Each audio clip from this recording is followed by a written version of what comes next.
Arkadaşlar merhaba. Bugün sizinle Türklerin yaşamış olduğu bölgelerden Doğu Türkistan'ın bugün Çin egemenliğinde Sincan Uygur Özerk Bölgesi denilen bölgenin antik DNA çalışmalarıyla ortaya çıkarılan nüfus hareketleri, kültürel değişimleri hakkında bir makalenin özet bilgilerini sizinle geçeceğim.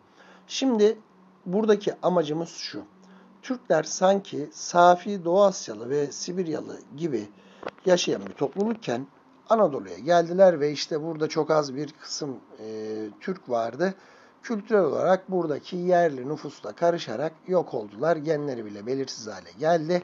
İşte Türkiye'de bu şekilde bu Batı Asya genlerinin Doğu Asya genlerine daha fazla çıkmasının nedeni budur tarzı bir söylem var. Özellikle bölücü örgüt sempatizanları ve etnik kimliğinden dolayı Türklüğe karşı hasımlık hisseden kişilerle ve yaptıkları çalışmalarla ve paylaşımlarla ilgili.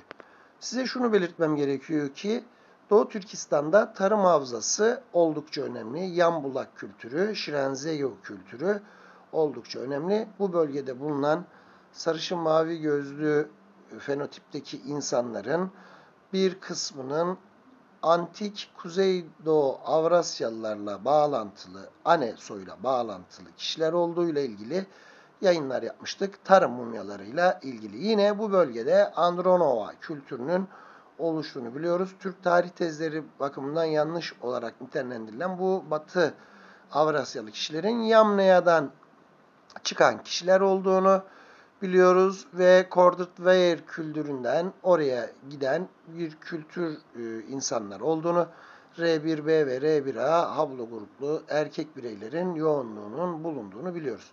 Şimdi size 2025 yılında yeni yayınlanmış Çinli bilim adamları tarafından yayınlanmış bu makalenin Doğu Avrasya genetiği ile Batı Asya genetiğinin karışımının bulunduğu Sincan Uygur Özerk Bölgesi ile ilgili tarihsel, kültürel değişim ve nüfus göçleri ile ilgili yayını ufak bir yayın olarak özetleyeceğim.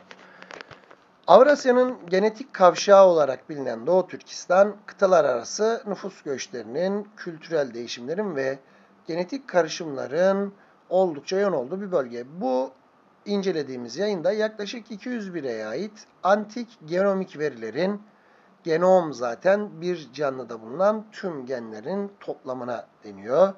Tunç çağında ve arkeolojik paleomikrobiyal, yani bu insanların vücutlarında kalmış olan mikropların, mikroorganizmaların, bunlar fosilleri paleomikrobiyal ve çevresel kanıtlarla incelenmesi söz konusu. Temel bulgular şunlar. 1. Tunç çağı genetik olarak heterojen. Tarım havzası popülasyonları, örneğin Jiao kültürü, işte bu tarım havzası mumyalarının çıktığı kültür, arkadaşlar, yüksek antik Kuzey Avrasyalı Ane atalarını koruyor. Doğu Türkistan'ın kuzeyinde Kuzey Sincan grupları Ane, Afanasyova denilen Batı Avrupalı pastoralist çobanlar, göçebeler ve Baykal avcı toplayıcıları arasında üçlü bir karışım sergiliyor. Bunu söyleyelim. Ve özellikle illüstratif DNA'da vesaire Baykal avcı toplayıcılar çıkanların Baykal Gölü'nde konumunu biliyorsunuz zaten. Hani Türklerde nereden gelmiş olabileceğini biliyoruz. Ve Sincan'ın yüksek dağ bölgeleriyle engeller oluşturduğunu, bariyer oluşturduğunu ve bağlantı olan bölgeler, Heksi Koridoru çok bahsettiğimiz bağlantı coğrafi bölgelerini şekillendirdiğini biliyoruz. Burada arkadaşlar demir çağında tarihsel, yani bugünkü artık demir çağını, bakır çağını bitirdikten sonra tarihsel döneme kadar tabakalı bir karışım örüntüleri ortaya çıkmış ve üçüncü olarak Avrasya ötesindeki etkileşimler, yani teknolojik yayılma, mesela demirin işlenmesi, meteoroloji, sosyopolitik dönüşümler, örneğin İpek yolunun bulunması ve insanların karışımı ve adaptif stratejiler, mesela laktoz fermentasyonu. İnsanlar biliyorsunuz ilk başta hayvansal sütleri kullanmıyordu ve Batı Avrasyalı çobanlarda, Yamnaya kültüründe ilk kez laktoz toleransının geliştiğini biliyoruz. Ve burada Sincan'ın yani Doğu Türkistan'ın Avrasya'ya çok bağlantı merkezi konumuna geldiğini, buradan Batı Asyalı genlerin bol miktarda geldiğini ve genetik, arkeolojik ve çevresel ipuçları arasında köprü kurarak Doğu Türkistan'ın Avrasya nüfus dinamiklerinde kritik bir rolü olduğu, gelecekteki araştırmaların hayati tarihsel aşamalar, mesela Hunların yayılması bu bölgede biliyorsunuz. Hunlar, Türklerin ataları, bunu da biliyoruz.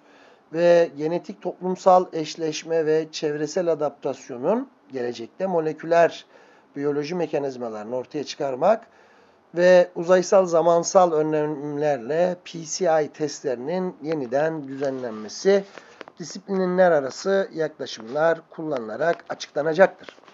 Burada bizim antik DNA dediğimiz şeyi hepiniz biliyorsunuz. Doğu Türkistan nüfus dinamikleri ve burada tabii ki bir de ne var? İpek yolu var.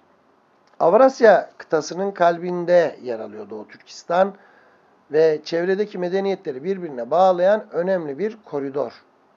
Bölgenin benzersiz coğrafyası doğudan batıya uzanan Tanrı Dağları, Tian Shan Dağları tarafından şekillendirilir. Bu dağlar Sincan'ın iki ayrı alana ayırıyor. Kuzeyde Çungarya Havzası ve güneyde Tarım Havzası. Çungarya ile ilgili yaptığım videoyu da izlemenizi öneriyorum. Güneyde Tarım Havzası ve kuzeyde Çungarya Havzası var. Bu doğal bölünme genelinde çok çeşitli ortamlar yaratıyor. Kuzeyde otlaklar hayvancılık için uygunken güneyde vahalar ve sulama tarımını destekleyen yapıda. Batıda Tanrı Dağları, Doğu Türkistan'ı Avrasya bozkırlarına bağlıyor. Doğudaki dağlar arasındaki Heksi koridoru aracılığıyla da Doğu Asya'nın kalbine bağlanıyor. Bu coğrafi çeşitlilik farklı geçim kaynaklarına sahip insanları göç etmeye ve yerleşmeye çekmiştir. Zamanla Doğu Türkistan'da yani Sincan'da Doğu ve Batı arasında kültür ve fikir alışverişine yardımcı olan bir genetik köprü haline gelmiştir. Sincan'da Batı Asya'dan gelen arpa ve buğday, Doğu Asya'dan gelen darın ne olduğunu biliyorsunuz değil mi? Mısır ve pirinçle temas etmiştir. Sığır ve at gibi hayvancılık da bu bölge aracılığıyla Avrasya'ya yayılmıştır. Zengin mineral kaynakları sayesinde Doğu Türkistan metal işleme teknolojilerinin yayılması için de önemli bir merkez haline gelmiştir. Açın parantez, işte Türklerin demir işçiliği. Çöller ve dağlar gibi coğrafi engeller yerel halkları doğal olarak da izole etmiş, birbirinden ayırmıştır. Bu arada Vaha ile bu koridordan sonundaki meralar Doğu Türkistan'ın genelinde teknolojilerin, dillerin ve genlerin etkileşimine olanak sağlamış ve engel var dağlar ama bağlantı da var. Ve bu aradaki hassas denge Sincan'ı yani Doğu Türkistan'ı Avrasya nüfus göçlerini ve zaman içinde kültürel değişimleri incelemek için önemli bir konum haline getirmiştir. Doğu Türkistan'daki modern popülasyonların genetik çalışmaları zaman içinde karmaşık değişim ve adaptasyon modellerini ortaya çıkarmaya başladı. 2017'de yapılan araştırmanın birinde Hu ve arkadaşları Sincan'daki Uygur popülasyonlarının Doğu ve Batı Avrasya popülasyonları arasındaki çeşitli karışım olaylarından kaynaklandığını ve Uygur popülasyonu içinde Kuzeydoğu, Güneybatı genetik farklılaşmasına yol açtığını keşfetti. Yani Uygur Türklerin de Kuzeydoğu'da yaşayanlarla Güneybatı'da yaşayanlar arasında bile genetik bir farklılaşma var. Yine 2023'te Hu ve arkadaşları Kazak, Uygur ve Hui yani Çinli Müslümanlar. Çinli, Han Çinlisi ama Müslüman. Huiler dahil olmak üzere Sincan'da daha geniş bir popülasyon yerli ve havzesinin genetik yapısı üzerine çalışma yürütmüşlerdir. Bu genomik ve transkriptomik özellikleri daha ayrıntılı olarak incelediler ve çalışmada Doğu Asya ile ilişkili ataların daha yüksek oranının Eder gibi fenotipik özelliklerle ilişkili genlerin sıklığının etkilediğini gösterdi. Eder genini hemen burada ben parantez açıyorum. Bu Çinliler, Japonlar, Korelilerde çok düz saç var biliyorsunuz arkadaşlar. Bu aşırı düz saç bu eder geniyle alakalı. Mesela benim de saçlarım düz ama uzadığı zaman kıvırcıklaşıyor. Tamam mı? Ama onlarda o yok biliyorsunuz. Kirpi dikeni gibi, çam dikeni gibi. Şimdi bu düzeyde farklı popülasyonlardan gelen daha dengeli genetik katkılar daha yüksek seviyelerde gen ifadesinin düzenlenmesiyle sonuçlandı. Popülasyona özgü çevresel adaptasyonlar, bağışıklık, metabolik fonksiyon adaptasyonlarının şekillendirmede önemli rol oynuyor. Sincan'ın dağlık havzaların coğrafi özellikleri popülasyonları izole ediyor. Diğerlerinden ayırıyor. Doğal bariyerler oluşturuyor ve bu izole grupların kendi aralarında evlenmeleri, çiftleşmeleri nedeniyle genetik geçmişleri Doğu Türkistan önemli bir araştırma merkezi haline getiriyor. 2025 yılında yine Wu ve arkadaşları Doğu Türkistan'ın güneyinde izole bir grup olan Lopnur halkını, ki ben bunu sizinle arkadaşlar daha önce yayın yapmıştım. Lopnur Gölü var. Burada bataklıkta yaşayan kalıntılar var biliyorsunuz, sarışın mavi gözlü. Antik Kuzeydoğu Avrasyalıların şeyi. Bunlarla ilgili çalışma yapmışlar ve evrimsel genetik mekanizmaları incelemişler. Batılı erkekler ve doğulu kadınların baskın bir karışım örüntüsünü bulmuşlar. Kadınların, burada parantez açarak söylüyorum, büyük çoğunluğu D4J mitokondriyal DNA'sı kadınların ana soyununa baktığımız zaman, erkeklerin de R1A ve R1B olduğunu, ama ilginç bir şekilde R1B pH 155 bunun Türklere karıştığını da biliyoruz. R1B her ne kadar orijinal olarak Hint Avrupalıların geni olsa da R1B pH 200 ve onun altları pH 155'in sadece Türk gruplarında bulunduğunu, bunların da Doğu Türkistan'dan çıktığını daha önceki yayınlarımda size açıklamıştım arkadaşlar.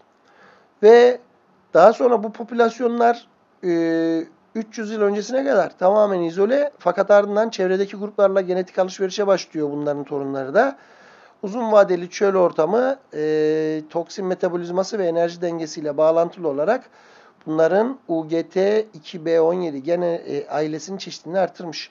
Burada yüksek tuzlu, yüksek yağlı diyet, lipid metabolizması yollarında güçlü bir seçilim baskısı yarattı. İşte genetik hastalıklarımızın kökenleri. Genetik araştırmalar modern Doğu Türkistan popülasyonlarının karışımını ve adaptasyonunu ışık tutarken daha derin tarihsel olayları izlemeye çalışmak da lazım. Binlerce yıldır birbiriyle kaynaşan Doğu Türkistan popülasyonları için erken karışım olayları genellikle daha sonraki melezleşmeler tarafından da açıklanıyor. Modern genomik, soyu tükenmiş antik genetik dalları tam olarak yeniden inşa edemiyor veya kilit genlerin evrimsel düğümlerini kesin olarak belirlemiyor.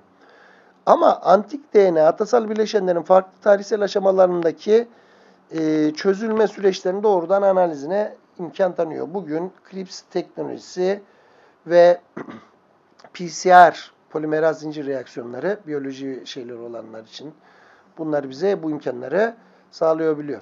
Ve bu uzamsal zamansal derinlik antik DNA'nın özellikle dil yayılımı, teknolojik yayılma ve nüfus göçü arasındaki karmaşık ilişkilerin çözülmesinde Sincan, yani Doğu Türkistan popülasyonlarının genetik tarihini yeniden yapılandırmak için önemli. Şimdi buradaki araştırmalar ta 1984 yılında başlıyor, ertesi yıl, ve işin ilginci bu antik DNA ilk arkadaşlar Quagga örneklerinden mitokondriyal DNA'yı çıkararak başlıyor. Ertesi yıl Svante Pabo Mısır mumyasından mitokondriyal DNA diyor. Ve bu tarihsel gelişimle maternal anne geçmişlerini izlemek için yüksek verilerini sağladığını buluyorlar arkadaşlar. Tarım havzasındaki Şampula, Yuanşa ve Nia bölgelerindeki bireylerden M.Ö. 2200 ve 2000 yıllarına dayanan kodlama bölgelerinin SNP'leri var. Tamam mı? Burada SNP'lerin ve STR'lerin ne olduğunu açıklamayacağım size. Ama siz biliyorsunuz single nucleotide polymorphism diyoruz biz onlara.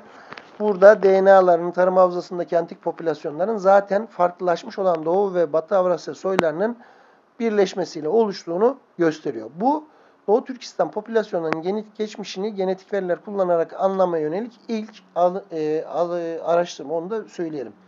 Daha sonra az önce bahsettiğim gibi PCR, yani polimeraz zincir reaksiyonlarının ve yeni nesil DNA sequencing'in dizilemenin ilerlemesiyle antik DNA araştırmaları hızla ilerliyor. Burada belirtmemiz gereken şeyler bunlar. Burada bununla ilgili size yine yeni yayınlar yapacağım. Çok sıkıcı olmamak adına yayını burada kapatıyorum. Yayınlarımızı izlemeyi ve abone olmayı unutmayın diyorum. Teşekkür ediyorum.